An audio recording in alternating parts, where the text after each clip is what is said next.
व्याख्यामुद्रामुकरसरसुजैः पुस्तकं शङ्खचक्रे विप्रभिन्नस्फटिकरुचिरे पुण्डरीके निषण्णः अम्लानश्रीरमृतविशदैरंशविप्लावयन्मामाविर्भूयादनगमहिमा मानसेवागधीशः नमस्ते प्राणेश प्रणतविभवायामनिमगाः नमः स्वामिन् रामप्रियतमः नमन् गुरुगुण नमस्तुभ्यं भीमप्रबलतमकृष्णेष्ट भगवन्नमः श्रीमन्मध्वप्रदिश सुदर्शन्नो जय जय श्रीगुरुभ्यो नमः नारायणं सुरगुरुं जगदेकनाथं भक्तप्रियं सकललोकनमस्कृतं च त्रैगुण्यवर्जितमजं विभुमाद्यमीशं वन्दे भवग्नम् अमरासुरसिद्धवन्द्यं नारायणं नमस्कृत्य नरं चैव नरोत्तमं देवीं सरस्वतीं व्यासं ततो जयमुदीरये ವೇದವ್ಯಾಸರ ಮಹಾಭಾರತದ ಚಿಂತಕರಿಗೆ ವಂದನೆಗಳು. ಶಾಂತಿ ಪರ್ವದ 336ನೇಯ ಪ್ರವಚನ. ಮತ್ತೆ ದೇವಲೂರು ಕೇಳಿದ ಪ್ರಶ್ನೆಗಳಿಗೆ ಉತ್ತರವಾಗಿ ಜೈಗೀಷವ್ಯರು ತಾವು ಪಡೆದಿರತಕ್ಕಂಥ ನಿಲುವಿನ ಬಗ್ಗೆ ಕೆಲವು ಮಾತುಗಳನ್ನು ಹೇಳುತ್ತಾ ಮನುಷ್ಯ ಸುಖವಾಗಿರಲು ಹೇಗಿರಬೇಕು ಅನ್ನುವುದರ ಬಗ್ಗೆ ಅನೇಕ ಯೌಗಿಕ ಸಂಗತಿಗಳನ್ನು ಹೇಳಿದರು. ಅದನ್ನು ಮೋಕ್ಷಧರ್ಮ ಪರ್ವದಲ್ಲಿ ಧರ್ಮರಾಜನ ಕೇಳಿಕೆಗಾಗಿ ಭೀಷ್ಮರು ಆ ಇತಿಹಾಸವನ್ನು ನೆನಪಿಸಿಕೊಂಡು ಹೇಳುತ್ತಾ ಇದ್ದಾರೆ. ಇಂತಹ ಬಹುದೊಡ್ಡದಾದ ಮಹಾಭಾರತದ ಚಿಂತನೆ ಅದು ಪಾಂಡವರ ನಂತರದಲ್ಲಿ ಪರೀಕ್ಷಿತನ ಮಗನಾದ ಜನಮೇಜಯ ತಾನು ಹಚ್ಚಿಕೊಂಡ ಸರ್ಪಸತ್ರದ ಸಂದರ್ಭದಲ್ಲಿ ವೇದವ್ಯಾಸರ ಶಿಷ್ಯ ವೈಶಂಪಾಯನರಿಂದ ವ್ಯಾಸರ ಉಪಸ್ಥಿತಿಯಲ್ಲೇ ಕೇಳುತ್ತಾ ಇದ್ದಾನೆ. ಮುಂದಕ್ಕೆ ಅದು ನೈಮಿಷಾರಣ್ಯದಲ್ಲಿ ಅಲ್ಲಿ ಕೇಳಿಕೊಂಡು ಹೋದ ರೋಮಹರ್ಷಣನ ಮಗ, ವ್ಯಾಸರಿಂದಲೇ ಹುಟ್ಟಿ ಬಂದವ ರೋಮಹರ್ಷಣ ಸೂತ, ಅಲ್ಲಿಂದ ಬಂದಿರತಕ್ಕಂಥ ಉಗ್ರಶ್ರವಸ್ಸು ಅದನ್ನು ಪ್ರಚಾರಕ್ಕೆ ತಂದ ಅಂತ ನಾವು ಕೇಳಬಹುದು. ಈ ಪ್ರಕಾರದಲ್ಲಿ ಇವತ್ತಿನ ಈ ಮಹಾಭಾರತದ ವಿಶೇಷ ಚಿಂತನೆಯ ನೆರಳಿನಲ್ಲಿ, ಅಂದರೆ ಒಂದು ಬಾರಿ ಪೂರ್ಣವಾದಂತಹ ಮಹಾಭಾರತದ ಚರಿತ್ರೆಯನ್ನು ನಾವು ಕೇಳಿದ್ದೇವೆ. ಈಗ ಕೇವಲ ಎತ್ತಿ ಇಟ್ಟಂತಹ ಭೀಷ್ಮ ಧರ್ಮರಾಜರ ಪ್ರಶ್ನೋತ್ತರಗಳ ವ್ಯವಸ್ಥೆ. ಹಾಗಾಗಿ ಅದರಲ್ಲಿ ಬಹಳಷ್ಟು ಭಾಗಗಳು ಮುಂದೋಗಿವೆ, ಇನ್ನು ಬಹಳಷ್ಟು ಚಿಂತನೆಗಳು ಬಾಕಿ ಇವೆ. ಅವರೀರುವರ ಪ್ರವಚನದಲ್ಲಿ ಮತ್ತೆ ಒಂದು 300ರಷ್ಟು ಪ್ರವಚನಗಳು ಬಾಕಿ ಇವೆ. ಹೀಗಾಗಿ ಒಂದು ಸುಮಾರು ಅರ್ಧವಾಸಿಯ ಶ್ಲೋಕಗಳ ಲೆಕ್ಕಾಚಾರದಲ್ಲಿ 16,000 ಶ್ಲೋಕಗಳ ಚಿಂತನೆ ಮುಗಿದಿದೆ. ಜೈಗೀಷವ್ಯರು ಹೇಳುತ್ತಾರೆ, ಮನುಷ್ಯ ಏನನ್ನು ಮಾಡಬೇಕು ಅಂತ ಬಯಸ್ತಾನೋ ಅಲ್ಲಿಗೆ ಅದರ ರಿಸಲ್ಟ್ ಪಡಿತಾನೆ. ಬಯಕೆಯಲ್ಲಿಯೇ, ಬಯಕೆ ಬಂದ ತಕ್ಷಣ ಪ್ರಯತ್ನಿಸಲಿಕ್ಕೆ ತಡ ಮಾಡುವುದಿಲ್ಲ. ಪ್ರಯತ್ನಿಸಿದಾಗ ಅದರಲ್ಲಿ ಆತ ಇನ್ವಾಲ್ವ್ ಆಗಿರ್ತಾನೆ. ಆದ್ದರಿಂದ ಬಯಕೆಗೆ ಆದ್ದರಿಂದ ಇನ್ವಾಲ್ವ್ ಆಗಿರ್ತಾನೆ. ಹೀಗಾಗಿ ಅದರ ಸುಖ ದುಃಖಗಳನ್ನು, ಅದಕ್ಕೆ ಸಂಬಂಧಪಟ್ಟಂತಹ ನೋವು ನಲಿವನ್ನು ಆತ ಪಡೆದೇ ಪಡಿತಾನೆ. ಹೀಗಾಗಿ ಎದ್ದೆದಿಚ್ಛಂತಿ ತಸ್ಮಾತ್ ಅಧಿಗಚ್ಚಂತಿ ಮಾನವಾಹ. ಇದು ಮನುಷ್ಯನ ಲೋಕದಲ್ಲಿ ಸಹಜವಾದದ್ದು. ಕೂಡಲೇ ಇನ್ಫ್ಲುಯೆನ್ಸ್ ಆಗ್ತದೆ, ಪ್ರಭಾವ ಬೀಳುತ್ತದೆ. ಹಾಗಾಗಿ ಸುಖ ದುಃಖಗಳನ್ನು ಪಡೀಲಿಕ್ಕೆ ಹೋಗಿ ಆತ ಸಂತೋಷಕ್ಕೆ, ಉದ್ವೇಗಕ್ಕೆ ಒಳಗಾಗ್ತಾನೆ. ಅದನ್ನು ಬಿಡಬೇಕು. ಹಾಗಾಗಿ ನಾನು ಏನೂ ಮಾಡುವುದಿಲ್ಲ, ಯಾವ ಬಯಕೆಗಳನ್ನು ಇಟ್ಟುಕೊಂಡಿಲ್ಲ, ಪ್ರಯತ್ನಿಸದೇ ಇರಲಾಗಿ ನಾನು ಯಾವುದರಿಂದಲೂ ಸಹ ನೋವು ನಲುವುಗಳಿಗೆ ಒಳಗಾಗುವುದಿಲ್ಲ. ಮಾಡಲು ಹೊರಟು ಜನ ಅದನ್ನು ಹೊಗಳುತ್ತಾರೆ.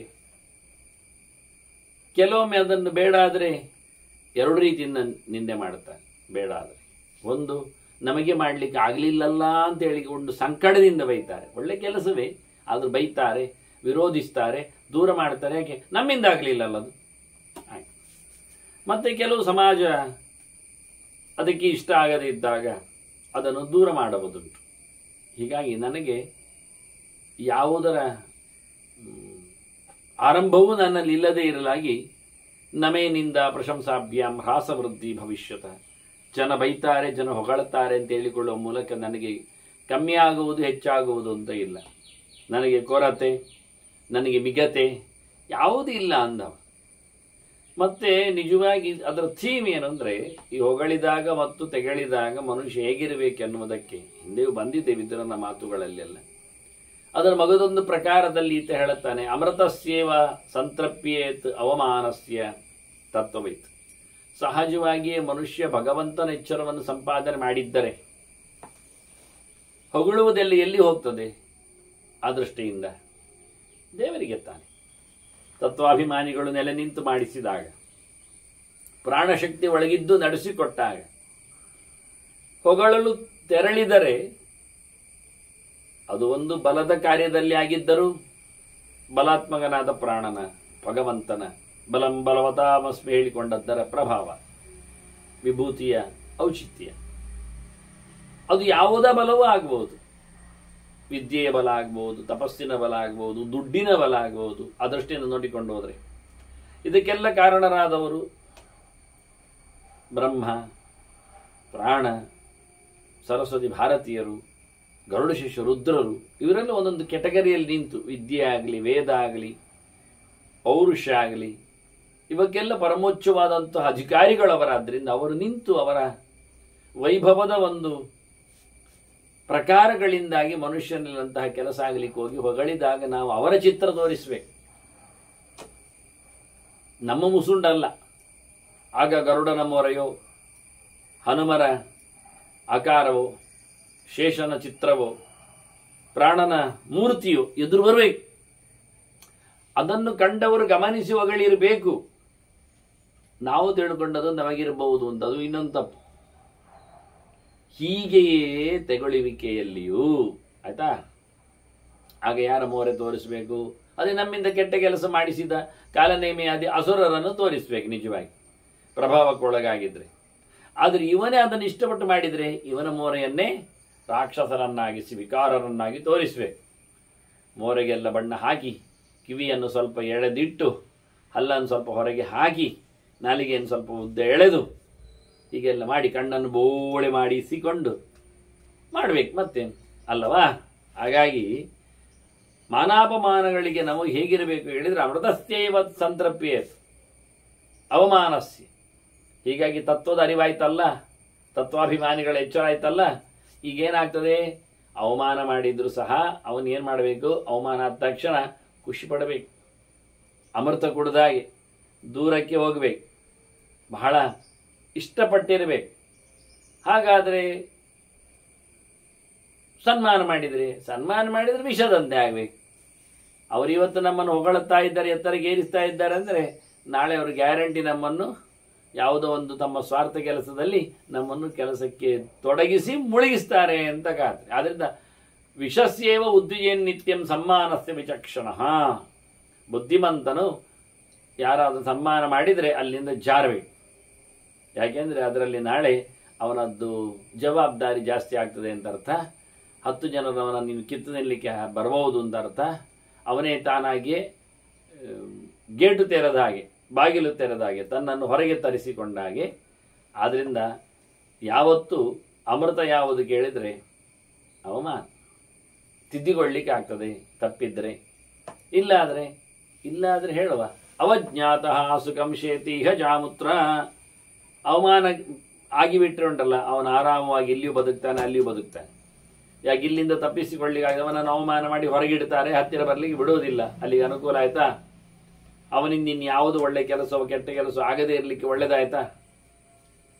ಇದರಿಂದ ಮುಂದಕ್ಕೆ ಅವನು ಬೇರೆ ಲೋಕದಲ್ಲಿಯೂ ಸಂತೋಷ ಪಡ್ತಾನೆ. ಹೇಗೆ ಕೇಳಿದರೆ, ವಿಮುಕ್ತ ಸರ್ವಪಾಪೇಭ್ಯ. ಯಾರಿಗಾದರೂ ನಿಂದೆ ಮಾಡಿದರೆ ಅದು ಸತ್ಯವೇ ಆಗಿದ್ರೆ ಅವನು ಸುಧಾರಿಸಿಕೊಳ್ಳುತ್ತಾನೆ. ಅದು ಸತ್ಯವೇ ಆಗಿದ್ರೆ ಅವನ ಮಾಡಿದ ಪಾಪ ನಿವೃತ್ತಿ ಆಗ್ತದೆ. ಅದಕ್ಕೆ ಅವನು ತುಂಬ ನೋವನ್ನು ಅನುಭವಿಸ್ತಾನೆ, ಪಶ್ಚಾತ್ತಾಪ ಪಡುತ್ತಾನೆ. ಜನರನ್ನು ಆಡಿಕೊಂಡದ್ದರಿಂದ ಹೌದು ಅಂತ ಅನಿಸಿಕೊಂಡವನು ಒಂದು ಸ್ವಲ್ಪ ಊಟ ಕಮ್ಮಿ ಮಾಡಬಹುದು, ಒಂದು ಮಾತು ಕಮ್ಮಿ ಮಾಡ್ಬೋದು, ಒಂದು ಹೋಗುವುದು ಕಮ್ಮಿ ಮಾಡ್ಬೋದು, ಒಂದು ಒಟ್ಟಾರೆ ಪ್ರಾಯಶ್ಚಿತ್ತಕ್ಕೆ ಬೇಕಾದ್ದೆಲ್ಲ ಆಗಿದೆ. ಆಗ ಅದೇ ಅಲ್ಲವೇ ಆಗಿದ್ದಲ್ಲಿ ಸುಮ್ಮನೆ ನಿನ್ನೆ ಮಾಡಿದ್ರಲ್ಲಿ ಇನ್ನಷ್ಟು ಖುಷಿ. ಯಾಕೆ ಅಲ್ಲ ಗ್ಯಾರಂಟಿ ಗೊತ್ತವನಿಗೆ ನೋವಾಗಬೇಕು, ಯಾಕೆ ನೋವಾಗುವುದಿಲ್ಲ, ಅದರಿಂದ ಆರಾಮಿರುತ್ತಾನೆ. ಅದರಿಂದ ಅವನಲ್ಲಿದ್ದ ಪೂರಾ ಹಿಂದೆ ಮಾಡಿದ ಪಾಪಗಳೆಲ್ಲ ನಿವೃತ್ತಿಗೊಳ್ಳುತ್ತಾನೆ. ಅದರಿಂದ ಬೇರೆ ಇದು ತಪ್ಪು ಮಾಡಿದ್ದಕ್ಕೆ ಮಾತ್ರ ಅಲ್ಲ, ತಪ್ಪು ಮಾಡಿದರೆ ತಪ್ಪಿನದ್ದು ಹೋಯಿತು ಬೈದಾಗ. ತಪ್ಪು ಮಾಡದೇ ಇದ್ದಾಗ ಬೈದಾಗ ಏನು ನನಗೆ ಬೈದು ಸುಮ್ಮನೆ ತಪ್ಪು ಮಾಡೇ ಇಲ್ಲ, ಅನ್ಯಾಯ ಆಗಲೇ ಇಲ್ಲ, ಅದರ ಅಲ್ಲವೇ ಅಲ್ಲ ಅಂತ ಕೂಗಾಡಿದರೆ ಕೂಗಾಡೋದು ಬೇಡಪ್ಪ. ಹಿಂದೆ ಮಾಡಿಕೊಂಡದ್ದನ್ನು ಪಡಿಲಿಕ್ಕೆ ಅವರು ಕೂತಿದ್ದಾರೆ ಅಂತ ಅರ್ಥ, ಹೊರಟೋಗ್ಲಿ ಪಾಪಗಳು ಅಂತ. ಅದು ಅವನನ್ನು ಸೇರ್ತದೆ. ಯೋಮಂತ ಸಬದ್ಧತೆ. ನಿಜವಾಗಿ ಸಿಕ್ಕಿ ಬೀಳೋದು ಯಾರು ಅಂದರೆ ಅವಮಾನ ಮಾಡಿದವ, ಸತ್ಯ ಆದರೂ ಸುಳ್ಳಾದರೂ. ಇವರಿಗೆ ಎಚ್ಚರ ಆಗ್ತದೆ, ತಪ್ಪು ಮಾಡಿದ್ದರೆ ಅದನ್ನು ಸರಿಪಡಿಸಿಕೊಳ್ಳಿಕ್ಕೆ ಆಗ್ತದೆ. ಹೌದೇ ಆಗಿದ್ದರೆ ಜನ್ಮಾಂತರದಲ್ಲಿ ಅದರ ಪಾಪಕ್ಕೆ ನರಕಾದಿ ಅನರ್ಥವನ್ನು ಅವನು ಪಡಿಬೇಕಾಗಿಲ್ಲ. ಇಲ್ಲಿಯೇ ಕ್ಲೀನ್ ಆಯಿತು, ಇಲ್ಲೇ ಹೊರಟಾಯಿತು. 10 ಜನರು ಬೈಯುವ ಮೂಲಕ ಅವನ ಕೆಟ್ಟ ಕೆಲಸಕ್ಕೆ ಇಲ್ಲಿಯೇ ಕೊನೆ ಆಗ್ತದೆ. ಹಾಗಾಗಿ ಅವಮಾನ ಆದರೆ 2 ರೀತಿಯಿಂದಲೂ ಒಳ್ಳೆಯದು ಅಂತಾನೆ. ಮುಂದಿನ ಜನ್ಮದಲ್ಲಿ ನರಕಾದಿ ಅನರ್ಥಗಳು ತಪ್ತಾವೆ. ಈ ಜನ್ಮದಲ್ಲಿ ಮಾಡಿದ್ದಕ್ಕೆ ಈ ಜನ್ಮದಲ್ಲಿ ತೊಳೆದು ಹೋಗಿಬಿಡುತ್ತದೆ. ಸತ್ಯ ಆಗಿದ್ದರಂತೂ ಅದನ್ನು ಮಾಡದೇ ಇದ್ದಿದ್ದರೆ ಒಂದೊಮ್ಮೆ ಅವನದ್ದೆಲ್ಲ ಸಹ ತಪ್ಪುಗಳನ್ನು, ಹಿಂದಿನ ಪಾಪಗಳನ್ನೆಲ್ಲ ಅವರು ಶೇರ್ ಮಾಡಿಕೊಳ್ತಾರೆ ಅಂತ ಅರ್ಥ. ಯಾವತ್ತಿನವರೆಗೆ ನಿಂದೆ, ಆರೋಪ, ತಪ್ಪು ಕಲ್ಪನೆ ಅವೆಲ್ಲ ಇರುತ್ತದೋ ಅಷ್ಟರವರೆಗೆ ಇವನಲ್ಲಿ ಇರತಕ್ಕಂಥ ಸೊತ್ತುಗಳು, ಪಾಪಗಳು, ಹೇಯಗಳು ಅದು ಹಂಚಿ ಹೋಗ್ತವೆ. ಅದರಿಂದ ಯಾವುದಕ್ಕೆ ನಾವು ಹೆಗೆದಿರಿಕೊಳ್ಳಬೇಕು ಅಂತಾನೆ. ಪರಾಂಗತಿಂ ಏಕೇಚಿತ್ ಪ್ರಾರ್ಥಯಂತಿ ಮನೀಷಿನಃ ಏತದ್ವೃತಂ ಸಮಾಶ್ರಿತ್ಯ ಸುಖಮೇಧಂತಿ. ಯಾರೆಲ್ಲ ಉತ್ತಮವಾದ ಗತಿಯನ್ನು ಪಡಿಬೇಕು ಅಂತ ಇಷ್ಟಪಡ್ತಾರೋ ಬುದ್ಧಿವಂತರು, ಅವರು ಈ ವ್ರತವನ್ನು ಭಾರಿ ಚೆನ್ನಾಗಿ ಮಾಡಿದೆ. ಈ ವ್ರತ ಅಂದರೆ ನಿಂದೆ ಮತ್ತೆ ಪ್ರಶಂಸೆಗೆ ಯಾವತ್ತು ಕಿವಿ ಕೊಡದೆ, ಕುಗ್ಗದೆ, ಬಗ್ಗದೆ, ಇಗ್ಗದೆ ತಟಸ್ಥವಾಗಿರುವಂತಹ ಕ್ರಮ. ಆಗಿ ಹೋಗಿರಬಹುದು ತಪ್ಪು, ಆದಾಗ ಇಲ್ಲಿ ಬೆನ್ನು ಬಗ್ಗಿಸಬೇಕಾಗಿಲ್ಲ, ಸರಿ ತಿದ್ದಿಕೊಳ್ಳು ಅನ್ನೋ ನೆಲೆಯಲ್ಲಿ ಆಗಿ ಹೋಗಿರಬಹುದು ಒಳ್ಳೆಯ ಘಟನೆ. ಅದಕ್ಕಾಗಿ ಕೊರಳೆತ್ತಿ ನಡಿಬೇಕಾಗಿಲ್ಲ, ಅದು ಆಗಿದೆ. ಯಾರಿಂದಲಾದರೂ ಆಗುತ್ತೆ, ನಾನಲ್ಲಾದರೂ ಒಬ್ಬನಿಂದ ಆಗಬಹುದು. ಹಾಗಾಗಿ ಅದು ದೊಡ್ಡ ಸಂಗತಿ ಇರುವುದಿಲ್ಲ ಅಂತ ಹೇಳಿಕೊಂಡು ಒಳ್ಳೆಯದಾದದ್ದರಿಗೆ ದೊಡ್ಡ ಸಂಗತಿಯಲ್ಲ. 10 ಜನರ ಇದರಲ್ಲಿ ಬೆಂಬಲಗಳಿವೆ ಅನ್ನುವ ಲೆಕ್ಕ. ತಪ್ಪು ಮಾಡಿದಾಗ ಅದು ಆಗಿ ಹೋಯಿತು ಅನ್ನುವ ಚಿಂತನೆಯಲ್ಲಿ ಅದು ಅವರು ಮಾಡಿಸಿಬಿಟ್ಟದ್ದು ಅವರಿಗೆ ಹೋಗಲಿ ಎಲ್ಲ ಹೇಳಿದರೆ. ಆಚಾರ್ಯ ಒಂದು ಮಾತು ಹೇಳಿದ್ರಲ್ಲ, ಅಶುಭಾನ್ ಆತ್ಮಭಾಬೋತ್ಥಾನ್ ಅಂತ. ಶುಭಾನ್ ಧ್ಯಾಯಂತಿಯೇ ಕಾಮಾನ್ ಗುರುದೇವ ಪ್ರಸಾದ. ಒಳ್ಳೆಯದಾಗಿದ್ದರೆ ಅದು ಗುರುಗಳ ಅನುಗ್ರಹ, ದೇವರದೇ. ಹೀಗೆ ಆಗಿಕೊಂಡು ಹೋಗ್ಬೇಕು. ಕೆಟ್ಟದಾದರೆ ಅದು ದೇವರದೇ, ಅದು ಗುರುಗಳ ಅನುಗ್ರಹ. ಹಾಗೆಲ್ಲ ಹೇಳ್ದ, ಅದು ಗುರುಗಳದ್ದು ಮೋಸ, ಅದು ದೇವರದ್ದು ಕಾಟ, ಹಾಗೆಲ್ಲ ಹೇಳ್ದ. ಅದು ನಮ್ಮದೇ ಪ್ರಾರಬ್ಧದಿಂದ, ನಮ್ಮದೇ ಬೇಜವಾಬ್ದಾರಿತನದಿಂದ, ನಮ್ಮದೇ ತಪ್ಪುಗಳಿಂದ ಆದದ್ದು, ಅಜ್ಞಾನದಿಂದ ಆದದ್ದೊಂದು ಒಪ್ಪಿಕೊಂಡ್ರೆ ಅವನು ಯಾವುದೇ ರೀತಿಯಾದಂತಹ ದೋಷಗಳು ಬರುವುದಿಲ್ಲ. ಅವನು ಪುಣ್ಯಾತ್ಮ ಆಗ್ತಾನೆ, ಅವನು ಭಗವನ್ ಜ್ಞಾನಕ್ಕೆ ಕಾರಣನಾಗಿ ಉದ್ಧಾರನಾಗ್ತಾನೆ ಅಂತ. ಹೀಗೆ ಬಹಳ ಸುಂದರವಾದಂಥ ಒಂದು ತಂತ್ರಾಂಶ, ಅದನ್ನು ಗಮನಿಸಿಕೊಂಡೇ ಇಲ್ಲಿ ಉಲ್ಲೇಖ ಮಾಡಿದ್ದು. ಹಾಗಾಗಿ ಸರ್ವತಶ್ಚ ಸಮಾಶ್ರಿತ್ಯ ಕ್ರಮಾತ್ ಸರ್ವಾನ್ ಜಿತೇಂದ್ರಿಯ ಪ್ರಾಪ್ನೋತಿ ಬ್ರಹ್ಮಣಸ್ಥಾನಂ ತದ್ಪರಂ ಪ್ರಕೃತೇರ್ಧ್ರುವ. ಪ್ರಕೃತಿಯಿಂದ ಮಿಗಿಲಾಗಿರತಕ್ಕಂಥ ಶಾಶ್ವತವಾದ ತಾಣ ಹಿಂದೊಮ್ಮೆ ಹೇಳಿದ್ದ, ಮತ್ತೊಮ್ಮೆಯೂ ಹೇಳಿದ್ದ ಪ್ರಶ್ನೆ ಬಂದಾಗ. ಹಾಗಾಗಿ ಮತ್ತು ತಿಳಿಸಿಕೊಡ್ತಾನೆ, ಭಗವಂತನ ಪರಮೋಚ್ಚವಾದಂತಹ ದಿವ್ಯವಾದಂತಹ ಸ್ಥಾನವನ್ನು ಪಡಿಬೇಕಾದರೆ ಮನುಷ್ಯ ಎಲ್ಲವನ್ನು ಸಹ ಬದಿಗಿಟ್ಟು ಆತ್ಮಾರಾಮನಾಗಿ ಜಿತೇಂದ್ರಿಯನಾಗಿ ಆತ ನೆಲೆಗೊಂಡರೆ ಕ್ರತುನ್ ಸರ್ವಾನ್, ಮಾಡಿದೆಲ್ಲ ಯಜ್ಞಗಳ ಪುಣ್ಯವನ್ನು ಪಡೆಯಲಿಕ್ಕೆ ಸಮರ್ಥನಾಗ್ತಾನೆ. ಭಗವದೆಡೆಗೆ ಅವನು ತೆರಳುತ್ತಾನೆ. ಇದು ಸುಲಭದಲ್ಲಿ ಎಲ್ಲರೂ ಸಿಗುವುದಿಲ್ಲ. ನಾಸ್ಯ ದೇವಾಹ ನ ಗಂಧರ್ವಾಹ ನ ಪಿಶಾಚಾಹ ನ ರಾಕ್ಷಸಾಹ ಅಂತ. ಈ ನಮೂನೆಯ ಉತ್ತಮ ಸ್ಥಾನವನ್ನು ಇಂಥವನು ಪಡೆಯುವಂತೆ ನಿಂದಾಸ್ತುತಿಗಳಿಗೆಲ್ಲ ಹಿಗ್ಗದೆ ಬಗ್ಗದೆ ಭಗವದೆಚ್ಚರದಿಂದ ಯಾರು ಬಹಳ ಸುಂದರವಾಗಿ ಬದುಕನ್ನು ಸವಿಸಿಕೊಳ್ಳುತ್ತಾನೆ ಅಂತಹ ಉತ್ತಮವಾದಂತಹ ಗತಿಯನ್ನು ದೇವಾದಿಗಳಿಗೂ ಸಹ ಪಡೀಲಿಕ್ಕೆ ಆಗುವುದಿಲ್ಲ ಅಂದ್ರೆ ಅವರಿಗೆ ಸಾಧನೆ ಇಲ್ಲದೆ ಆಗುವುದಿಲ್ಲ ಅಂತ ಅವರು ಪಡೀಲಿಲ್ಲ ಅಲ್ಲ, ಅವರು ಇದೇ ಪ್ರಕಾರವಾಗಿ ತಾಟಸ್ಥ್ಯದ ನೀತಿಯಲ್ಲಿ ತಮ್ಮ ಧರ್ಮವನ್ನು ಭಗವದೆಚ್ಚರವನ್ನು ಅವರು ಸಂಪಾದನೆ ಮಾಡಿರಬೇಕು. ಅದರಿಂದ ಪದಮನ್ವಮರೋಹಂತಿ ಪ್ರಾಪ್ತಸ್ಯ ಪರಮಾಂಗತಿ, ಉತ್ತಮವಾದ ಗತಿಯನ್ನು ಪಡೆದವನ ಸ್ಥಾನಮಾನದೆಡೆಗೆ ಈ ಒಂದು ವ್ರತ ನಿಯಮಗಳು ಇಲ್ಲದಿದ್ದವನಿಗೆ ಸಾಧ್ಯವೇ ಇಲ್ಲ. ಹೀಗೊಂದು ಬಹಳ ಸುಂದರವಾದಂತಹ ಉಪದೇಶವನ್ನು ಜೈಗೀಷವ್ಯರು ದೇವರರಿಗೆ ಕೊಟ್ಟಿದ್ದಾರೆ ಅಂತೇಳಿ ಭೀಷ್ಮರು ಧರ್ಮರಾಜನಿಗೆ ಹೇಳುತ್ತಾ, ತದಧೀನ ದೇವಲರು ತದಧೀನೋ ಭವತ್ ಶಿಷ್ಯ, ದೇವಲರು ಶಿಷ್ಯರಾಗಿಬಿಟ್ರು, ಅವರ ಮಾತಿಗೆ ಬದ್ಧರಾದರು. ಈ ರೀತಿಯಾಗಿ ದೇವಲ ಋಷಿಗಳಿಗೂ ಸಹ ಉತ್ತಮವಾದಂತಹ ಒಂದು ಅವಸ್ಥೆ ಸ್ಥಿತಿ ಅವರಿಗೆ ಸಿಕ್ಕಿತು. ಎಷ್ಟು ಹೇಳಿದ್ರೆ ಸರ್ವ ದ್ವಂದ್ವ ವಿನಿಷ್ಠಿತ, ಎಲ್ಲ ದ್ವಂದ್ವಗಳನ್ನು ಸಹ ಮೀರಿ ನಿಲ್ಲುವ, ಸೋಲು ಗೆಲುವುಗಳಿಗೆ ಜಯಾಪಜಯಗಳಿಗೆಲ್ಲ ಈ ಲೋಕದ ಏರುಪೇರುಗಳಿಗೆಲ್ಲ ಬಗ್ಗಿಕೊಳ್ಳದೆ ಬಹಳ ಸುಂದರವಾದಂತಹ ಬದುಕನ್ನು ಸವಿಸುವಂತೆ ಅವರಿಗೆ ಆಯಿತು ಅಂತ ಜೈಗೀಷವೆಯನ ಬಗ್ಗೆ ಮಾತಾಡಿದ್ರಿಂದ ಭೀಷ್ಮರು ಹೇಳುತ್ತಾರೆ, ನಾನು ಇನ್ನೊಂದು ಹೇಳುತ್ತೇನೆ ಜೈಗೀಷವೆಯರದ್ದು ಅಂತ ಚರಿತೆ. ಮೊದಲು ಪೀಠಿಕೆಯಲ್ಲಿ ಹೇಳಿಕೊಂಡಿದ್ರು ಅದನ್ನು. ಅಥಾನ್ಯತ್ತು ಪ್ರವಕ್ಷ್ಯಾಮಿ, ನನಗೆ ಮತ್ತೊಂದು ಗೊತ್ತುಂಟು, ಶೃಣು ಕೇಳು, ನಾನು ಹೇಳುತ್ತೇನೆ ಜೈಗೀಷವೆಯರ ಒಂದು ಚಿಂತನೆಯನ್ನು ಹೇಳುತ್ತೇನೆ ಕೇಳು ಅಂತ ಹೇಳುತ್ತಾರೆ. ಅದು ಘಟನೆ ನಡೆದದ್ದು ಮೇರು ಪರ್ವತದ ಮೇರೋಹ ದಕ್ಷಿಣೇ ಪಾರ್ಶ್ವೇ ದಂಡಕ, ನಾವೆಲ್ಲ ಹೇಳ್ತೇವೆ ಜಂಬೂದ್ವೀಪೆ ಭಾರತ ವರ್ಷೆ ಭರತಖಂಡೆ ಅಂತ. ನಮ್ಮದು ಭಾರತ ಇರುವುದು ಎಲ್ಲಿ ಹೇಳುವಾಗ ಜಂಬೂದ್ವೀಪ, ಅದರಲ್ಲಿ ಜಂಬೂದ್ವೀಪ ಇರುವುದು ಎಲ್ಲಿ ಕೇಳಿದರೆ ಮೇರು ಪರ್ವತದ ದಕ್ಷಿಣಕ್ಕೆ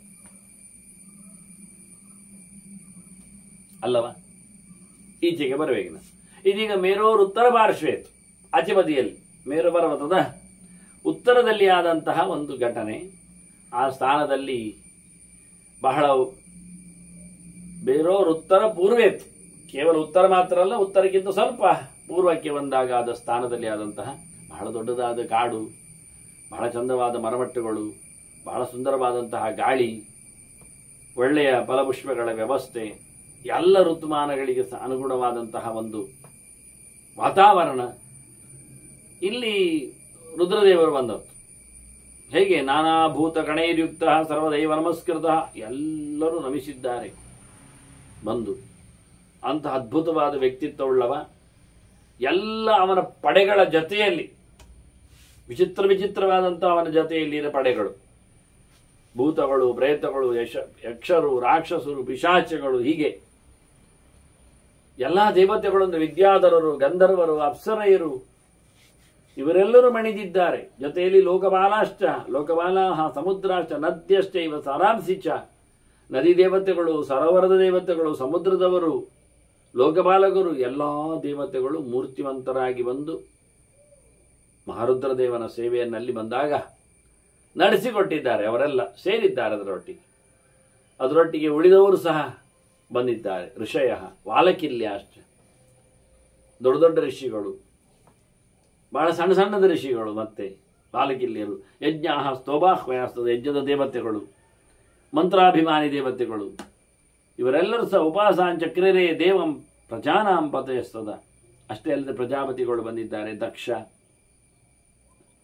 ಮರೀಚ್ಯತ್ರೆ, ಅಂಗಿಲಸ್, ಪುಲಸ್ತ್ಯ, ಪುಲಹ, ಕ್ರತು, ಭೃಗು, ವಶಿಷ್ಠ, ಧರ್ಮ, ಕರ್ದಮ ಮುಂತಾದವರೆಲ್ಲ ಮಹಾ ಯೋಗ್ಯರಾದ ಋಷಿಗಳು, ಮಹರ್ಷಿಗಳು, ಪ್ರಜೆಗಳ ಕ್ಷೇಮವನ್ನು ಬಯಸುವವರು, ಪ್ರಜಾಪತಿಗಳು, ಇವರೆಲ್ಲ ಒಂದು ಸೇರಿದ್ದಾರೆ.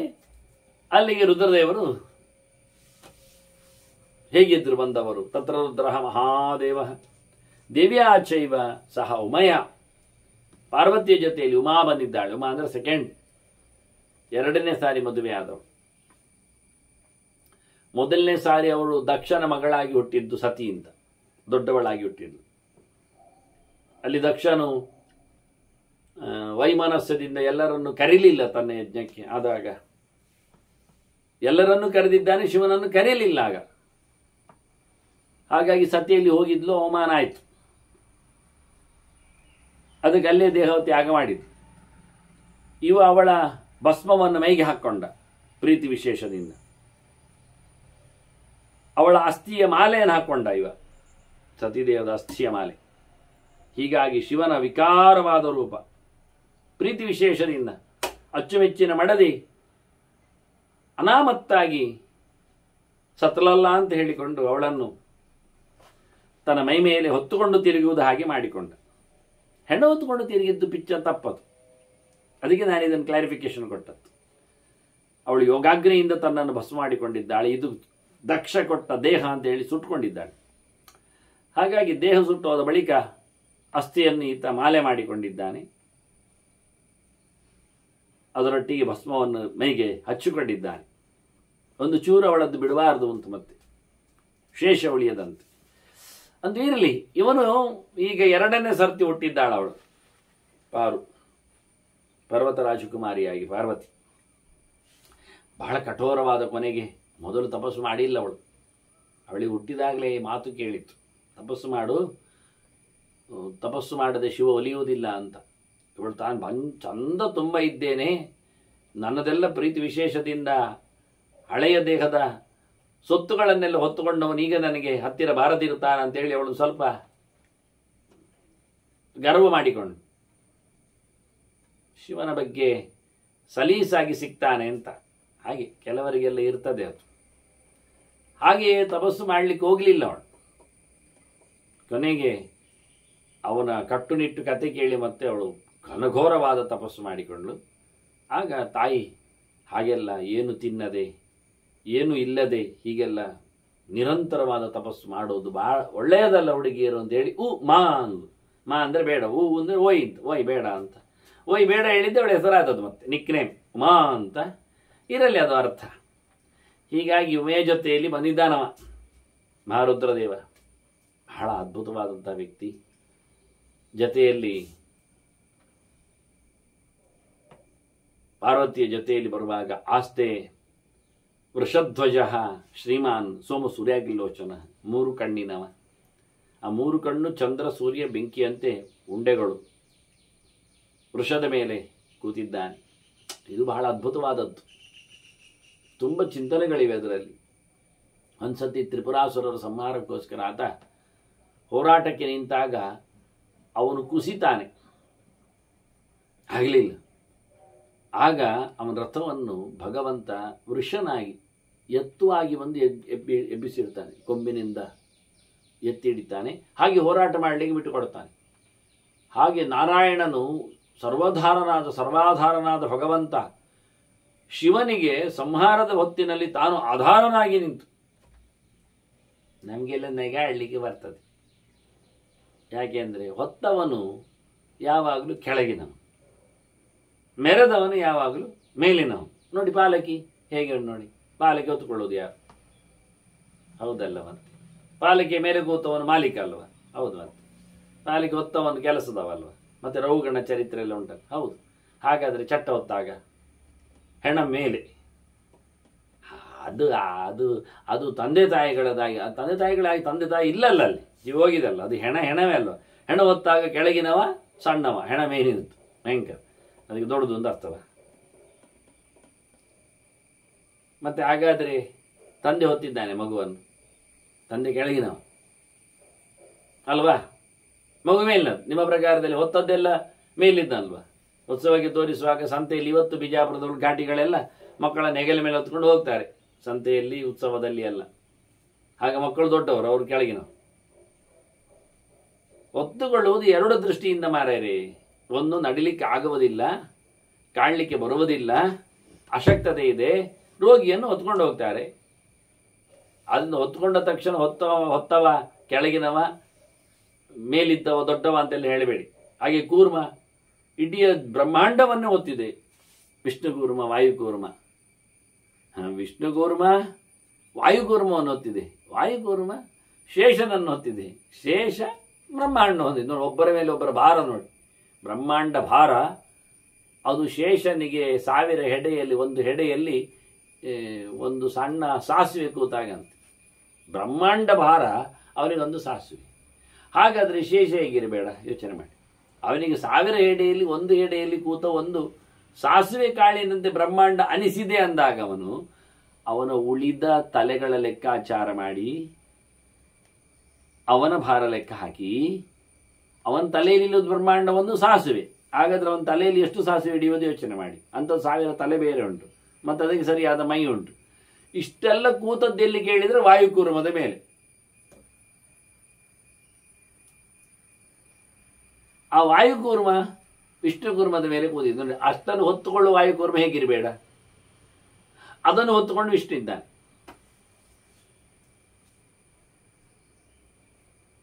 ಅದರಿಂದ ಹೊತ್ತವನು ಯಾವತ್ತು ಕೆಳಗಿನವನು ಅಂತ ಹೇಳಲಿಕ್ಕೆ ಹೋಗಬೇಡಿ. ಬಿದ್ದು ಹೋಗ್ತಾ ಇದ್ದಾನೆ, ಹೋರಾಟ ಆಗ್ತಾ ಇಲ್ಲ, ಅವನಿಗೆ ಹೊಡಿಲಿಕ್ಕೂ ಬರುವುದಿಲ್ಲ ಹೇಳಿ ಮತ್ತೆ ಸಾಯಿಸ್ಲಿಕ್ಕೆ ಬಾಣದಲ್ಲಿ ಕೂತದ್ದು ವಿಷ್ಣುವಿಗೆ ಗೊತ್ತುಂಟಲ್ಲ. ಮುಂದೆ ಸಾರಥ್ಯದಲ್ಲಿ ಬ್ರಹ್ಮನೇ ಬಂದಿದ್ನಲ್ಲ. ಕೃಷ್ಣನ ಸಾರಥ್ಯದಲ್ಲಿ ಅರ್ಜುನ ದೊಡ್ಡವನಾದ್ನ ಇಲ್ಲ ತಾನೆ? ಅದನ್ನೇ ಕಾರಣ ಹೇಳಿದ್ದಲ್ಲ. ಸಾರಥಿ ಜೋರಿದ್ರೆ ರಥಿಗೆ ಮೆರಿತಾನೆ, ಅದನ್ನ ಒಳ್ಳೆ ಜೋರಿನ ಸಾರಥಿ ಬೇಕು ಅಂತ ಹೇಳಿ ಶಲ್ಯನನ್ನು ಮಾಡಿಸಿಕೊಂಡದ್ದು. ನೋಡಿ ಅಲ್ಲಿ ಕೃಷ್ಣ ಹೇಗಿದ್ದಾನೆ, ಅರ್ಜುನನಿಗೆ ಹಾಗೆ ಬೇಕು ಅಂತ ಹೇಳಿದ. ಅಂದ್ರೆ ಏನಾಯ್ತು, ಕೃಷ್ಣ ಸಣ್ಣವಲ್ಲ, ಅರ್ಜುನಿಗಿಂತ ಮಿಗಿಲಿದ್ದಾನೆ. ರಥಿಕನನ್ನು ಮೆರೆಸುವಂತೆ ಸಾರಥಿ ಬೇಕು ನಮಗೆ. ಡ್ರೈವರ್ ಚಾಲಕಿರಬೇಕು. ಹೇಗೆ ಕೇಳಿದರೆ, ಎಂಥ ಸನ್ನಿವೇಶದಲ್ಲಿ ಏನು ಆಕ್ಸಿಡೆಂಟ್ ಆಗಿದೆ ಮಾಲೀಕನನ್ನು ಸಮಯಕ್ಕೆ ಸರಿಯಾಗಿ ಮುಟ್ಟಿಸಬೇಕು, ಹಾಗೆ ತಾನೆ ದಾಟಿಸಬೇಕು, ಅದು ವಿಷಯ. ಹಾಗಾಗಿ ಎಲ್ಲರನ್ನು ಸಣ್ಣದು ಮಾಡಲಿಕ್ಕೆ ಬರುವುದಿಲ್ಲ. ಬ್ರಹ್ಮನ ಸಾರಥ್ಯ, ವಿಷ್ಣುವಿನ ಪಾರ್ವತ್ಯ, ವಿಷ್ಣುವಿನ ಆಧಾರ ವ್ಯವಸ್ಥೆ. ಹಾಗಾಗಿ ವೃಷಸ್ಕಂದ ಹೇಳಿದದಕ್ಕೋಸ್ಕರ ವೃಷಧ್ವಜ, ಎತ್ತಿನ ಮೇಲೆ ಕೂತಿದ್ದಾನೆ ಅಂದರೆ ದೇವರಿಗೆ ಭಾರಿ ಇಷ್ಟ ದನ ಅಂದರೆ. ಅದಕ್ಕೆ ತಾನೇ ಒಂದು ಎರುವಾಗಿ ಬೋರಿಯಾಗಿ, ಅದರಿಂದ ಮೊದಲು ಹೋದ ತಕ್ಷಣ ಶಿವದೇವಸ್ಥಾನದಲ್ಲಿ ಏನನ್ನು ನೋಡ್ತೇವೆ ನಾವು? ಎತ್ತನ್ನು ನೋಡ್ತೇವೆ. ಯಾರವನು ಎತ್ತು? ವೃಷ ನಾರಾಯಣ, ವೃಷಭ, ಸರ್ವೋತ್ತಮನಾದ ಭಗವಂತ ಇದ್ದಾನೆ. ಇವನು ಇನ್ನೊಬ್ಬ ಶಿಲಾದನೂ ಇದ್ದಾನೆ, ಇಲ್ಲ ಅಲ್ಲ, ಅವನಿಗೊಂದು ಬೇರೆ ಇದೆ. ಆದರೆ ಈಗ ಐರಾವತಃ ಅಂತಾನೆ, ಗಜೇಂದ್ರಾಣಂ ಅಂತ ನಾರಾಯಣ ಹೇಳ್ತಾನೆ, ನಾನು ಐರಾವತ ಇದ್ದೇನೆ ಆನೆಗಳಲ್ಲಿ ಅಂತ. ಅಂದ ತಕ್ಷಣ ಇಂದ್ರನ ವಾಹನ ಅವನ, ಇಂದ್ರನ ವಾಹನದಲ್ಲಿ ಇದ್ದಾನೆ. ಅದರಂತೆ ಇಲ್ಲಿ ಸಹ ಇತರ ವೃಷ ಅನಿಸಿಕೊಂಡ ಐರಾವತ ಒಂದು ಜೀವ, ಅದರಲ್ಲಿ ಭಗವಂತ ಇದ್ದಾನೆ ಆನೆಯಲ್ಲಿ. ಹಾಗೆ ಇತರ ಶಿಲಾದ ಎನ್ನುವ ಮಗ ಒಬ್ಬ ಶೈಲಾದಿ, ಅವನು ವೃಷನಾಗಿದ್ದಾನೆ, ವೃಷಭನಾಗಿ ಬಂದಿದ್ದಾನೆ. ಅವನೇ ನಿಜವಾಗಿ ಅಲ್ಲಿ ಇರುವುದು. ಅವನೊಳಗೆ ಭಗವಂತ ವೃಷಧೂಪದಲ್ಲಿ ನಿಂತು ಶಿವನ ಆಧಾರಕ್ಕೆ, ಅಂದರೆ ತಾನು ಬಹಳ ಖುಷಿಯಲ್ಲಿ ಮಗುವನ್ನು ಹೊತ್ತುಕೊಂಡಾಗಿ, ಇದು ಮೊಮ್ಮಗು. ಅಜ್ಜಂದಿರು ಮಗುವನ್ನು ಹೆಚ್ಚು ಹೊತ್ತುಕೊಳ್ಳುವುದಿಲ್ಲ, ಮೊಮ್ಮಗುವನ್ನು ಹೆಚ್ಚು ಹೊತ್ತುಕೊಳ್ತಾರೆ ಮನೆಯಲ್ಲೇ ಇದ್ದರೆ. ಹಾಗೆ ಮೊಮ್ಮಗು ಆಗಿ ನಿಂತ ಶಿವನ ಉದ್ಧಾರ ಮಾಡಿದವ ವೃಷ. ಆದ್ದರಿಂದ ಮೊದಲು ನೋಡುವಂಥದ್ದು ನಾವು ವೃಷಭನನ್ನು, ಅವನೊಳಗಿರತಕ್ಕ ಭಗವಂತನನ್ನು ಆ ದೃಷ್ಟಿಯಿಂದ ಶಿವನ ಉದ್ಧಾರ ಮಾಡಿದವನ. ಅವನು ಬಂದಿದ್ದಾನೆ, 3 ಕಣ್ಣಿನವ, ಯಮಾಹು ಸರ್ವಲೋಕೇಶಂ ಸರ್ವಲೋಕ ನಮಸ್ಕೃತಂ ಅಷ್ಟಮೂರ್ತಿಂ ಜಗನ್ಮೂರ್ತಿಂ ಇಷ್ಟಸಿದ್ಧಿ ವಿಭೂಷಿತಂ. ಏನ್ ಜನ ಹೇಳ್ತಾರೆ ಅವನನ್ನು ಕೂತ್ಕೊಂಡು, ಏನೆಲ್ಲ ಮೆರೀಸ್ತಾರೆ ಅವರನ್ನು. ಅವನು ಮಹಾರುದ್ರದೇವ ಅಂತ ಕರೀತಾರೆ, ಸರ್ವಲೋಕೇಶ ಅಂತ ಹೇಳ್ತಾರೆ, ಸರ್ವದೇವ ನಮಸ್ಕೃತ ಅಂತಾರೆ. ನಾವು ಎಲ್ಲಿ ಹೇಳಿದ್ದು? ನಾರಾಯಣಂ ಸುರಗುರುಂ ಜಗದೇಕನಾಥಂ ಭಕ್ತಪ್ರಿಯಂ ಸಕಲ ಲೋಕ ನಮಸ್ಕೃತಂಚ. ಸಕಲ ಜನರು ನಮಸ್ಕಾರ ಮಾಡುವುದು ಭಗವಂತನಿಗೆ. ಆ ಬಳಿಕ ಬ್ರಹ್ಮವಾಯುಗಳನ್ನು ಸರಸ್ವತಿ ಭಾರತೀಯರನ್ನು ಬಿಟ್ಟರೆ ಅವರನ್ನು ಹೊರತುಪಡಿಸಿ ಉಳಿದವರೆಲ್ಲರೂ ಶಿವನಿಗೆ ನಮಸ್ಕಾರ ಮಾಡ್ತಾರೆ. ಹಾಗಾಗಿ ಕೆಲವೊಮ್ಮೆ ಸಂಕೋಚ ಮಾಡಲಿಕ್ಕೆ ಉಂಟು ಆ ಶಬ್ದಗಳಿಗೆ. ಮತ್ತೆ ಅವನೊಳಗಿರತಕ್ಕ ಭಗವಂತ ಎಲ್ಲರಿಗೂ ಅಚ್ಚುಮೆಚ್ಚು. ಹಾಗಾಗಿ ಶಿವ ಎಲ್ಲ ಜನರಿಗೂ ಒಡೆಯನಿದ್ದಾನೆ, ಎಲ್ಲರಿಂದ ನಮಸ್ಕೃತನಿದ್ದಾನೆ. ಪ್ರಧಾನವಾಗಿ ಅಷ್ಟಮೂರ್ತಿಯವ. ಅಷ್ಟಮೂರ್ತಿ ಅಂದರೆ ಪಂಚಭೂತಗಳು ಅವನಿಗೆ ಪ್ರತೀಕಗಳು, ಮಣ್ಣು ನೀರು ಬೆಂಕಿ ಗಾಳಿ ಆಕಾಶಗಳು, ಅದರಲ್ಲಿ ನೆಲೆಗೊಂಡಿದ್ದಾನೆ. ಅಷ್ಟೇ ಅಲ್ಲದೆ ತಮ್ ಸರ್ವಭೂತ ಹೃದಯ ಮುನಿಮಾನ ತೋಸ್ಮಿ ಅಂತ ಶಿವನ ಅವತಾರ ಅನಿಸಿಕೊಂಡ ಶುಕನ ಬಗ್ಗೆ ಮಾತಾಡಿದಾಗ ಈ ಚಿಂತನೆಯನ್ನು ಕೊಡ್ತಾರಲ್ಲಿ. ಅದರಂತೆ ಸೂರ್ಯಚಂದ್ರರು 2 ಮೂರ್ತಿಗಳೇ ಅವನಿಗೆ. ಅವರ ಪ್ರತೀಕದಲ್ಲಿ. ಅದನ್ನು ಸೂರ್ಯದ ಮಧ್ಯದಲ್ಲಿಯೂ ಶಿವನನ್ನು ನೋಡಲಿಕ್ಕೆ ಬರ್ತದೆ, ಚಂದ್ರಮಂಡಲದಲ್ಲಿ ಶಿವನ ಚಿಂತನೆ ಮಾಡಲಿಕ್ಕೆ ಉಂಟು. ಅದರ ಆಚೆಗೆ ಯಜಮಾನನಲ್ಲಿದ್ದಾನೆ. ಯಾರು ಹೋಮ ಹವನ ಪೂಜೆ ಪುನಸ್ಕಾರಗಳಲ್ಲಿ ತೊಡಗ್ತಾನೆ ಅವನು ಶಿವನ ಮೂರ್ತಿ, 8ನೇ ಮೂರ್ತಿ ಅವನು. ನಾನು ಅಷ್ಟಮೂರ್ತಿಯ ಬಗ್ಗೆ ಬಹಳಷ್ಟು ಹೆಸರುಗಳ ಬಗ್ಗೆ ಭವ ವಾಮ ಉಗ್ರ ಅಂತ ಹೆಸರೆಲ್ಲ ಉಂಟವನಿಗೆ. ಆ ಹೆಸರುಗಳ ಬಗ್ಗೆ ರೂಪ ವಿಶೇಷಗಳ ಬಗ್ಗೆ ಎಲ್ಲ ನಾನು ಪರ್ವ ಸಮೀಕ್ಷೆಯಲ್ಲಿ ಕೊಟ್ಟಿದ್ದೇನೆ. ಅಂದರೆ ಶಿವರಾತ್ರಿಯ ಚಿಂತನೆಗೆ ಬಂದಾಗ ಅಲ್ಲಿ ಪರ್ವ ಸಮೀಕ್ಷೆ ಅಂದರೆ ಹಬ್ಬಗಳ ಬಗ್ಗೆ ಒಂದಿಷ್ಟು ದೊಡ್ಡ ಹೊತ್ತಗೆ ಒಂದು 300 ಪುಟಕ್ಕಿಂತಲೂ ಜಾಸ್ತಿ. ಅಂದರೆ ಇಡೀ ವರ್ಷದಲ್ಲಿ ಬರುವ ಯುಗಾದಿಯಿಂದ ಹಿಡಿದು ಆ ದೃಷ್ಟಿಯಿಂದ ನೋಡಲಿಕ್ಕೆ ಹೋದರೆ ನಾಗರ ಪಂಚಮಿ ಆಗಲಿ, ಸುಬ್ರಹ್ಮಣ್ಯ ಷಷ್ಠಿ ಆಗಲಿ, ಅನಂತವ್ರತ ಆಗಲಿ, ನವರಾತ್ರಿ, ದೀಪಾವಳಿ, ಧನುರ್ಮಾಸ, ಅಧಿಕ ಮಾಸ, ಹೀಗೆ ಎಲ್ಲರದ್ದು, ಗಣೇಶೋತ್ಸವ, ಎಲ್ಲ ದೇವತೆಗಳ ಇಡೀ ವರ್ಷದಲ್ಲಿ ಬರುವ ಪರ್ವಕಾಲಗಳನ್ನು ಹಬ್ಬಗಳನ್ನೆಲ್ಲ ಅದರಲ್ಲಿ ಹೇಗೆ ನಡೆಸಬೇಕೆನ್ನುವುದಕ್ಕೆ ಜೊತೆಯಲ್ಲಿ ಭಗವಂತನ ಎಲ್ಲ ಹೆಚ್ಚಿನ ರೂಪಗಳ ಅವತಾರಗಳ ಜಯಂತಿ ಮಹೋತ್ಸವಗಳನ್ನು, ಪ್ರಧಾನವಾಗಿ ಕೃಷ್ಣ ಜಯಂತಿ, ರಾಧಾ ಜಯಂತಿ, ದಶಾವತಾರ ಜಯಂತಿಗಳ ಜೊತೆಯಲ್ಲಿ ಹಯಗ್ರೀವ, ವೇದವ್ಯಾಸ, ದತ್ತ, ಹೀಗಾಗಿ ಬಹಳ ದೊಡ್ಡದಾದ ಒಂದು ಹೊತ್ತಗೆ ಹಬ್ಬಗಳ ಬಗ್ಗೆ ಚಿಂತನೆ ಹೇಗೆ ಮಾಡಲಿಕ್ಕಿದೆ ಅಂತ ಚಿತ್ರ ಸಮೇತವಾಗಿ ಕೆಲವು ಅರ್ಘ್ಯ ಕೊಡುವ ಮಂತ್ರಗಳು, ಎಲ್ಲ ಜಯಂತಿಯಲ್ಲಿಯೂ ಭಗವಂತರು ಕೊಡಬೇಕಾದ ಅರ್ಘ್ಯ ಮಂತ್ರಗಳು, ಸಾಧನೆಯ ಕಥೆಗಳು ಇವನ್ನೆಲ್ಲ ಅಲ್ಲಿ ನೀಡಿದ್ದೇನೆ. ಪರ್ವ ಸಮೀಕ್ಷಾ ಅಂತ ಅದಕ್ಕೆ ಹೆಸರು. ಅದು ಸಿಗಲಿದೆ, ಪಡೆಯಿರಿ ಮತ್ತೆ. ಹೀಗಾಗಿ ಇಲ್ಲಿ ಶಿವರಾತ್ರಿಯಲ್ಲಿ ಹೇಳುವಾಗ ನಾನು ಶಿವನ ಅಷ್ಟಮೂರ್ತಿಯ ಬಗ್ಗೆ ಒಂದಿಷ್ಟು ಕೋಷ್ಟಕಗಳನ್ನು ಕೊಟ್ಟಿದ್ದೇನೆ. ಅವನು ಇಡೀ ಜಗತ್ತೇ ಅವನ ಮೂರ್ತಿ, ಅಷ್ಟೇ ಅಲ್ಲ ಅರ್ಥ. ಜಗತ್ತು ಅಂದರೆ ಪ್ರಾಣ ಅಂತ ಅರ್ಥ. ಭಗವಂತನೆಡೆಗೆ ಯಾವತ್ತೂ ತನ್ನ ಚಿಂತನೆಯನ್ನು ಸಾಗಿಸಿಕೊಡುವವನು ಗಚ್ಚತಿ. ಹಾಗೆ ಹೇಳುತ್ತಾರೆ ಹೇಳುವಾಗಲು, ಸಮೀರ ಮಾರುತ ಮರುತ್ ಜಗತ್ ಪ್ರಾಣ ಸಮೀರಣ ಅಂತ ಕೋಶಕಾರರು ಅದನ್ನು ತಿಳಿಸಿಕೊಡ್ತಾರೆ.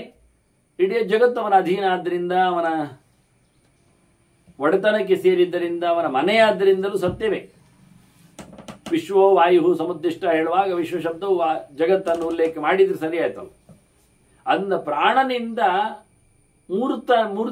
ಮೂರ್ತನಾದವ ಕೆತ್ತಿಕೊಂಡವ ಮೆತ್ತಿ ಬಂದವ ಅಂತ ಪ್ರಾಣನಿಂದ ಪ್ರತಿಷ್ಠೆಗೊಂಡವನೆನ್ನುವ ನೆಲೆಯಲ್ಲಿ ಜಗನ ಮೂರ್ತಿ. ಜಗತ್ತಿಗೆ ಮೂರ್ತಿಗಿಂತಲೂ ಮುಖ್ಯವಾಗಿ ಜಗತ್ತಿವನಿಗೆ ಮೂರ್ತಿಯಾಗಿದೆ. ಪ್ರಾಣನೇ ಇವನನ್ನು ಕೆತ್ತಿದ್ದು, ಹದ ಮಾಡಿದ್ದು, ಪ್ರತಿಷ್ಠೆಗೈದದ್ದು. ಅದನ್ನ ಪ್ರಾಣನಿಂದ ನೇಮನಾದವ ಇವ. ಪಂಚಭೂತಗಳಲ್ಲಿ ಸೂರ್ಯಚಂದ್ರರಲ್ಲಿ ನೆಲೆಗೊಂಡವ ಯಜಮಾನನಲ್ಲಿಯೂ ಅಂತಹ ರುದ್ರದೇವ ಇಷ್ಟಸಂಧಿ ವಿಭೂಷಿತ. ಒಂದು ದೃಷ್ಟಿಯಿಂದ ಅತ್ಯಂತ ಇಷ್ಟನಾದ ಪರಮಾತ್ಮನನ್ನು ಚೆನ್ನಾಗಿ ಧ್ಯಾನ ಮಾಡು. ಇಷ್ಟನಾದವನು ಯಾರು ಅಂದರೆ ಸಂಪೂರ್ಣನಾದ ಭಗವಂತ. ಅವನನ್ನು ಧೀ ಅಂದರೆ ಧ್ಯಾನ ಮಾಡ್ತಾನೆ. ಅವನಿಗೆ ಒಳ್ಳೆ ಅಲಂಕಾರ ಯಾವುದು ಕೇಳಿದರೆ, ಚಂದ ಯಾವುದು ಕೇಳಿದರೆ ಶಿವನಲ್ಲಿ ನೋಡಲಿಕ್ಕಿರುವಂಥದ್ದು ನಿತ್ಯ ದೇವರ ಚಿಂತನೆ ಮಾಡುವಂಥದ್ದು. ಭಗವಂತನ ಬಾಕ್ಯದಲ್ಲಿ ಪಾದೋದಕವನ್ನು ತಲೆಯಲ್ಲಿ ಹೊತ್ತುಕೊಂಡಿದ್ದಾನೆ. ಅಂತರಾತ್ಮದಲ್ಲಿ ಭಗವಂತನ ಚಿಂತನೆ ಮಾಡ್ತಾ ರಾಮಮಂತ್ರವನ್ನು ನಿರಂತರವಾಗಿ ಆನಂದಪ್ರದನಾದ ರಾಮಮಂತ್ರವನ್ನು ಚಿಂತನೆ ಮಾಡ್ತಾ ಇದ್ದಾನೆ. ಸಂಹಾರಪ್ರದನಾದ ಎಲ್ಲವ ದುರಿತಗಳನ್ನು ದೂರ ಮಾಡುವ ಸಕಲ ಗುಣ ಸಮುದ್ರನಾದ ರಾಮನನ್ನು ಧ್ಯಾನ ಮಾಡ್ತಾ ಇರ್ತಾರೆ. ಹೀಗಾಗಿ ಅತ್ಯಂತ ಅಭೂತಪೂರ್ವವಾದಂತಹ ಶಿವತತ್ವ ಅಲ್ಲಿ ಕಾಣಿಸಿಕೊಂಡಿದೆ, ನೋಡಲಿಕ್ಕೆ ಬಂದಿದೆ. ಯಂ ಪ್ರಾಪ್ತಾ ನ ವಿಷಯದಂತಿ ನ ಶೋಚಂತಿ ನ ಉದ್ವಿಜಂತಿ. ಯಾರನ್ನು ತಿಳಿದುಕೊಂಡರೆ, ಹತ್ತಿರದಲ್ಲಿ ಉಪಾಸನೆಗೈದರೆ, ಬಗ್ಗೆ ಮಾತಾಡಿದರೆ ಅವರು ಸೋಲುವುದೇ ಇಲ್ಲ, ಸ್ಯಾಡ್ನೆಸ್ ಬರುವುದಿಲ್ಲ, ದುಃಖವನ್ನು ಅನುಭವಿಸುವುದಿಲ್ಲ, ಉದ್ವೇಗಕ್ಕೆ ಟೆನ್ಷನ್ಗೆ ಒಳಗಾಗುವುದಿಲ್ಲ, ಅಂಥವರು ಅಮರ್ಷಕ್ಕೆ ಬಲಿಯಾಗುವುದಿಲ್ಲ, ಸಿಟ್ಟಿಗೆ ಅಥವಾ ಕುಣಿತಕ್ಕೆ ಸೊಬಗಿಗೆ ಇದ್ಯಾವುದಕ್ಕೆ ಮರುಳಾಗದವರಾಗಿ ದ್ವಂದ್ವಾತೀತರಾಗ್ತಾರೆ. ಅಂತಹ ಶಿವ, ಅವನ ಶಕ್ತಿ ಸಹಜವಾದದ್ದು. ಎಸ್ಯ ಸ್ವಾಭಾವಿಕ ಶಕ್ತಿ ಇದಂ ವಿಶ್ವಂ ಚರಾಚರಂ. ಇಡೀ ಜಗತ್ತು ಅವನಿಂದ ನಿಯಮನಕ್ಕೊಳಗಾಗಿದೆ. ಯಾತಿ ಸಜ್ಜತಿ ಸರ್ವಾತ್ಮ. ಎಲ್ಲ ಮನಸ್ಸಿನ ಒಳಗೂ ಅವನ ಪ್ರವೇಶ ಇರಲಿಕ್ಕೆ ಹೋಗಿ ಮನೋಭಿಮಾನಿ ಆದ್ದರಿಂದ, ಅಹಂಕಾರ ತತ್ವ ಅಭಿಮಾನಿ ಆದ್ದರಿಂದ ನಾನು ಎನ್ನುವ ಅವೇರ್ನೆಸ್ಸಿಗೆ, ಜೀವತತ್ವಕ್ಕೆ ಅವನು ಅಲ್ಲಿ ಸೇರಿಕೊಳ್ಳುವ ಮೂಲಕ 3 ಪ್ರಕಾರದ ನಾನು ಇರಲಾಗಿ, ಸಾತ್ವಿಕ ರಾಜಸ ತಾಮಸ ಅಹಂಕಾರಗಳಿಂದಾಗಿ ಇಡೀ ಲೋಕ ಅಂತ ಹೇಳಿದರು. ಅವರೆಲ್ಲರನ್ನು ಕಂಟ್ರೋಲ್ ಮಾಡುವ ಸಹಜವಾದ ಶಕ್ತಿ ಅವನಲ್ಲಿದೆ. ಅಂತಹ ರುದ್ರರು ಸದೈವ ಪರಮೇಶ್ವರ, ಅವನಿಗೆ ಭಗವಂತನೇ ಮುಖ್ಯನಾದ ಗುರು. ಪರಮಃ ಈಶ್ವರ. ಪರಮ ಅಂದರೆ ಯಾರು? ರಮಾಂ ಪಾತಿ ಇತಿ ಪರಮಃ ಅಂತ. ಮಹಾಲಕ್ಷ್ಮಿಯನ್ನು ಯಾರು ನೋಡಿಕೊಳ್ತಾನೆ, ರಮಾಯಾ ಪರಃ ಮಾಯಾ ಪರಃ, ಮಹಾಲಕ್ಷ್ಮಿಯಿಂದ ಮಿಗಿಲಿದ್ದಾನೆ, ಅವನು ಭಗವಂತ. ಅವನೇ ಇವನಿಗೆ ಒಡೆಯ. ಮತ್ತು ಬ್ರಹ್ಮನು ಪರಮನೇ. ಪರ ಅಂದರೆ ಉತ್ತಮವಾದ, ಮಾ ಅಂದರೆ ವಿದ್ಯೆ. ಉತ್ತಮವಾದ ವಿದ್ಯೆಗಳನ್ನೆಲ್ಲ ತಂದುಕೊಟ್ಟವನು, ಎಲ್ಲ ಮಾನಗಳನ್ನು ಪ್ರಮಾಣಗಳನ್ನು ಪೂರ್ಣ ಮಾಡಿದವನು, ಎಲ್ಲ ಪ್ರಮಾಣಗಳನ್ನು ನಮ್ಮೆಡೆಗೆ ತಂದುಕೊಟ್ಟವನು ಬ್ರಹ್ಮ. ಋಗ್ವೇದಾದಿಗಳನ್ನು ಸೃಷ್ಟಿ ಮುಖತಃ 4 ಕಡೆಯಿಂದ ಮುಖದಿಂದ ಹೇಳುವ ಮೂಲಕ, ಹಾಗಾಗಿ ಅಂತಹ ಬ್ರಹ್ಮದೇವನು ಇವನಿಗೆ ಅಪ್ಪ ಇದ್ದಾನೆ, ಒಡೆಯನಿದ್ದಾನೆ. ಅದರಿಂದ ಪರಮಃ ಅಂದರೆ ಇಬ್ಬರು ಪರಮವು, ಒಬ್ಬ ನಾರಾಯಣ ಮತ್ತೊಬ್ಬ ಬ್ರಹ್ಮ. ಇವರಿಬ್ಬರು ಯಾರಿಗೆ ಒಡೆಯರೋ ಮತ್ತಾರೂ ಅಲ್ಲ, ಇಷ್ಟೇ ಜನ. ಒಂದು ದೃಷ್ಟಿಯಿಂದ ನೋಡಿಕೊಳ್ಳಿಕ್ಕಿರುವವರು ದೊಡ್ಡವರು ಅಂತ ಹೇಳುವವರು ಮತ್ತೆಲ್ಲ ಸಮಾನರು. ಯಾರು ಸಮಾನರು? ಶೇಷನು. ಶೇಷ ಅವನೇ ಮುಂದಿನ ಕಲ್ಪದಲ್ಲಿ ಸಮಾನಾದವ ಗರುಡ. ಹೀಗಾಗಿ ಇಂತಹ ಶಿವ ಅಲ್ಲಿಗೆ ಮೇರು ಸ್ಥಾನದಲ್ಲಿ ನೆಲೆಗೊಂಡಿದ್ದಾನೆ. ಆಗ ಪಾರ್ವತಿ ಪ್ರಶ್ನೆ ಕೇಳ್ತಾಳೆ, ಅರ್ಥ ಕೋಹ ಕಹ ಅರ್ಥಾರ್ಥ ಅರ್ಥ ಶಕ್ತಿ ಕಹ. 2 ಪ್ರಶ್ನೆ ಆಗ್ತಾಳೆ. ಅರ್ಥಕ್ಕೋಸವು ಅಂತ ಹೇಳಿಕೊಂಡು, ಅರ್ಥ ಅಂದರೆ ಯಾರು, ಏನು, ಅರ್ಥದ ಶಕ್ತಿ ಅದು ಯಾರು, ಏನು ಅನ್ನೋದರ ಬಗ್ಗೆ ಹೇಳಬೇಕು ತನಗೆ ಅಂತ. ಆಗ ರುದ್ರದೇವರು ಹೇಳ್ತಾರೆ ಬೇಕೆನ್ಲೆ, ಅರ್ಥೋಹಂ ಅರ್ಥಶಕ್ತಿ ಸ್ತಂ, ಅರ್ಥ ನಾನೇ, ಶಕ್ತಿ ನೀನೇ ಅಂತ. ಪರಮಾರ್ಥವಾಗಿ ಇಂತೇನು ಅರ್ಥ ಅಲ್ಲ, ಅರ್ಥ ಅವನೂ ಹೌದು, ಇವಳು ಸರ್ತಿ ಅರ್ಥಶಕ್ತಿ. ಆದರೆ ಮುಖ್ಯವಾಗಿ ಪದಾರ್ಥ ವಸ್ತುವಿನ ಅರ್ಥ, ಪದಾರ್ಥವಾದ ನಿಷ್ಠವಾದ ಧರ್ಮ ವಸ್ತು ಯಥಾರ್ಥವಾಗಿ ಮುಖ್ಯಾರ್ಥದಲ್ಲಿ ಯಾರು? ಅದು ದೇವರು. ಅದಿದ್ದು ಚರ್ಚೆ ಸಾಗಲಿ ಅಂತ ಹೇಳಿಕೊಂಡು ಇವ ಸುಮ್ಮನೆ ನಾನು ಅಂದುಬಿಟ್ಟ.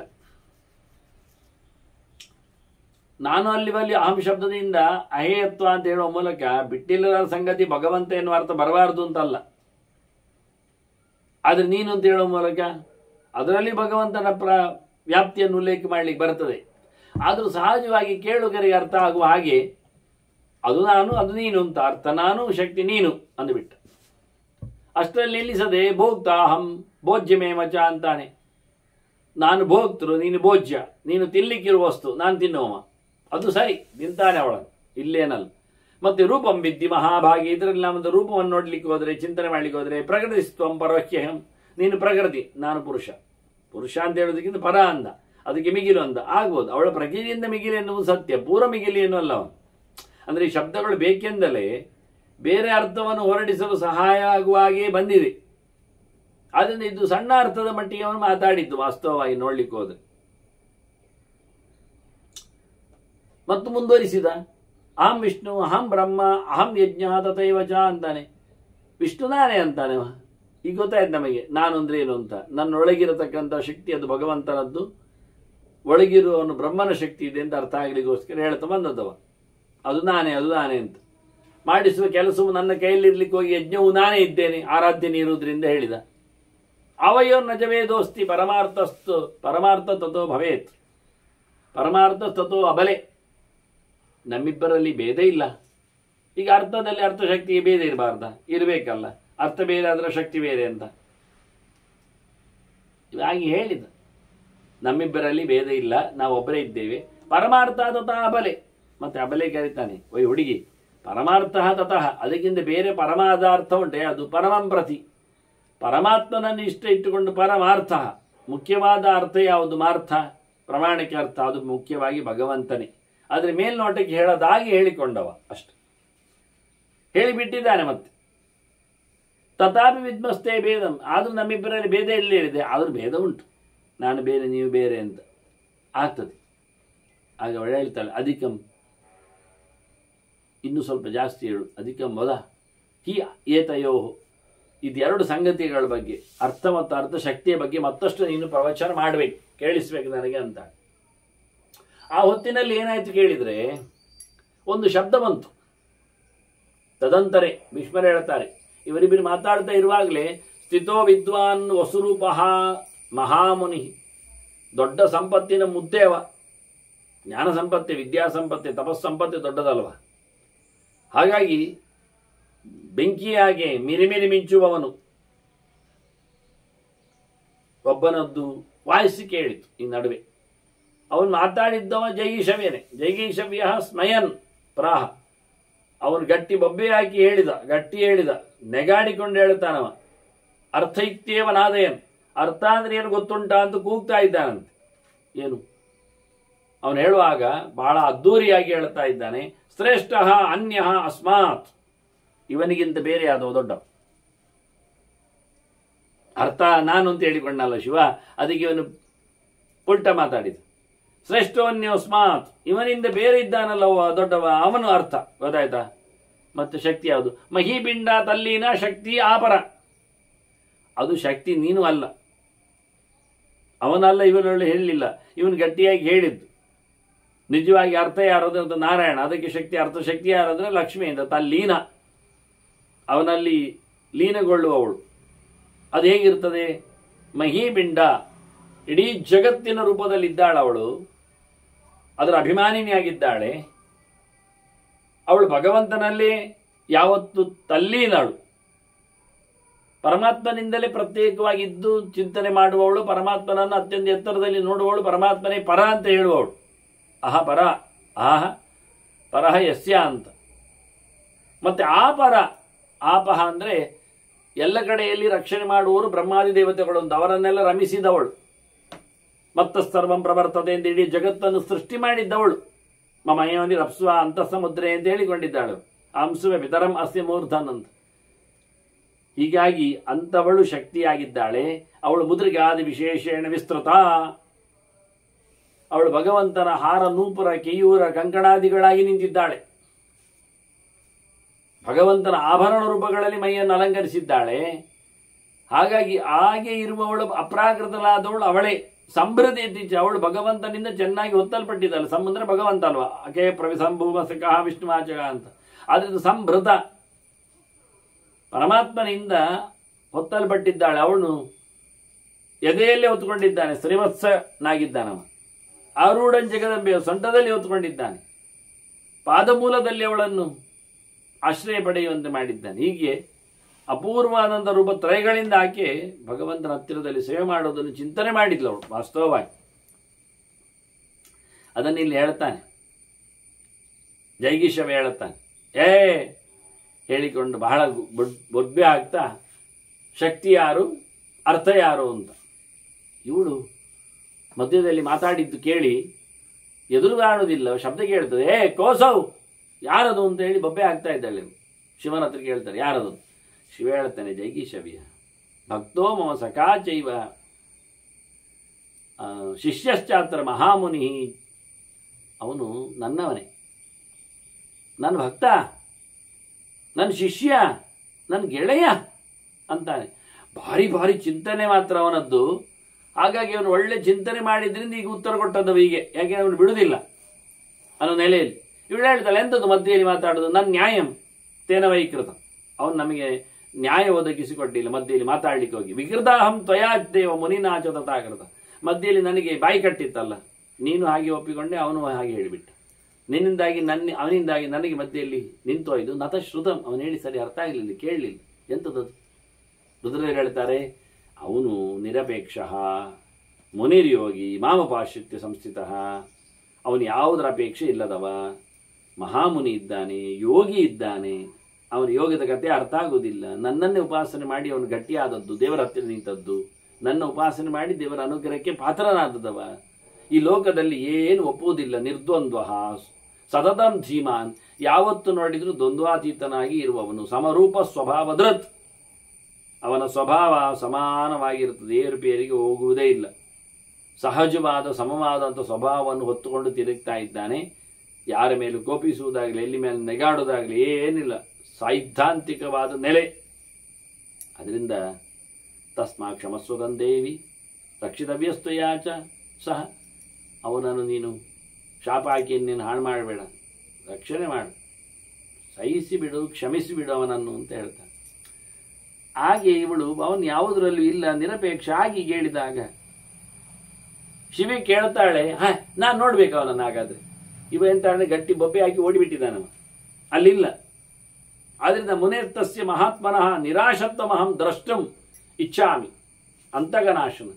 ಯಮನನ್ನು ಓಡಿಸುವ ಮೃತ್ಯು ನೀನಲ್ವಾ, ಹಾಗಾಗಿ ನನಗೆ ಅವನನ್ನು ಯಾವ ಆಸೆಯೂ ಇಲ್ಲದೆ, ಯಾವುದರ ಅಪೇಕ್ಷೆ ಇಲ್ಲದೆ ಇರತಕ್ಕ ಅವನ ಕತೆ ನನಗೆ ನೋಡ್ಬೇಕು, ನೀನು ತೋರಿಸಿಬಿಡು, ಹೋಗುವ. ಆಯ್ತಂದೆ.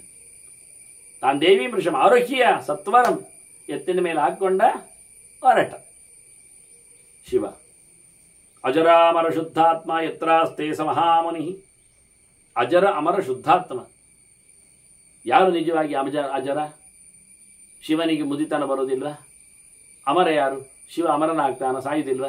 ಆದ್ದರಿಂದ ಅರ್ಥಶಕ್ತಿ ನಿರಂತರ ಆಗುವುದೇ. ಆದ್ದರಿಂದ ಪರಮಾತ್ಮನಲ್ಲಿ ಪೂರ್ಣವಾದಂಥ ಚಿಂತನೆ ಉಳ್ಳವ ಋಷಿ ಎಲ್ಲಿದ್ದಾನೋ ಅಲ್ಲಿಗೆ ಬಂದ. ಇವ ಎದ್ದು ನಿಂತ. ಪ್ರತ್ಯುದ್ಗಮ್ಯ ಮಹಾದೇವಂ ಯಥಾರ್ಹಂ ಪ್ರತಿಪುಜ್ಯ ಚಂದ ಮಾಡಿ ಅವರಿಬ್ಬರನ್ನು ಸಮಾರಾಧನೆಗೆ ಇದ್ದ.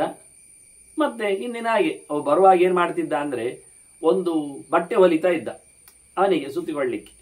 ಒಂದೊಂದು ಅವರು ಹೊಲಿಯುವುದೆಲ್ಲ ಹೇಳ್ತಾನೆ. ಪುನಃ ಪುನಸ್ಸ ಪುರವತ್ತು ಕಂತಾಂ ಸೂಚ್ಯಾಂ ಸೂತ್ರೇಣ ಸೂಚಯತ್. ಹಿಂದಿನಾಗಿ ಮತ್ತೆ ಅವನ ಅಲ್ಲಿ ಹೋಗಿ ಕೂತ, ಬಂದ ತಕ್ಷಣ ಎದ್ದ, ಅದನ್ನು ಕೆಳಗಿಟ್ಟ, ಬಟ್ಟೆಯನ್ನು, ಸೂಜಿಯನ್ನು, ನೂಲನ್ನು, ಅವರಿಗೆ ಪೂಜೆ ಪುನಸ್ಕಾರ ಮಾಡಿದ. ಮತ್ತೆ ಸೀದಾ ಹೋಗಿ ಅಲ್ಲಿ ಕೂತ್ಕೊಂಡು ಬಟ್ಟೆ ಹೊಲಿಲಿಕ್ಕೆ ಶುರು ಮಾಡಿದ. ಹರಿದ ಬಟ್ಟೆಯನ್ನು ಸೂಜಿ ನೂಲಿ ಹಾಕಿ ನೋಡಿ. ಆಗ ಸೂಜಿ ನೂಲು ಎಲ್ಲ ಮಾರಾಯರೆ ಮೊನ್ನೆ ಶುರುವಾದದ್ದ, ಕಂಪನಿಯವರು ಮಾಡಿದ್ದೆಲ್ಲ ಹೇಳಿಕ್ಕೆ ಹೋಗಬೇಡಿ. ಸೂಜಿ ನೂಲು ಹೊಲಿಯುವುದು ಎಲ್ಲ ಇತ್ತು. ಅದನ್ನು ಕಲಿತೆ ನಾವು ಕಲ್ತದ್ದು. ಅವನು ಹೇಳಿದ್ದೆ ಜೈಗೀಶವ್ಯ ಬಟ್ಟೆ ಹೊಲಿತಾ ಇದ್ದ ಅಂತ ಗೊತ್ತಾಗಿ ನಾವು ಕಲ್ತದ್ದು ಹೇಗೆ ಏನು ಅಂತ. ಇವ ಮಧ್ಯೆಯಲ್ಲಿ ಮಾತಾಡಿಸಿದ ಶಿವ. ಪ್ರಣೀಶ್ವ ಮತ್ತಃ ಸರ್ವಂ ತ್ವಂ ಜೈಗೀಶವ್ಯ ಯಥೇಚ್ಛಸಿ. ಎಂತ ಬೇಕು ಮಾರಾಯ ನಿನಗೆ, ವರ ಕೇಳು ಅಂತ ಹೇಳ್ತಾ ಇದ್ದಾನೆ ಜೈಗೀಶವ್ಯನತ್ತ. ಅವು ಹೊಲಿತಾ ಇದ್ದಾನೆ. ಮತ್ತೇನಾಯ್ತು ಎನ್ನುವುದನ್ನು ಮತ್ತೆ ನಾವು ಕೇಳು. ವಂದನೆಗಳೊಂದಿಗೆ ಶ್ರೀಕೃಷ್ಣ ನಾರಾಯಣ ನಾರಾಯಣ ನಾರಾಯಣ.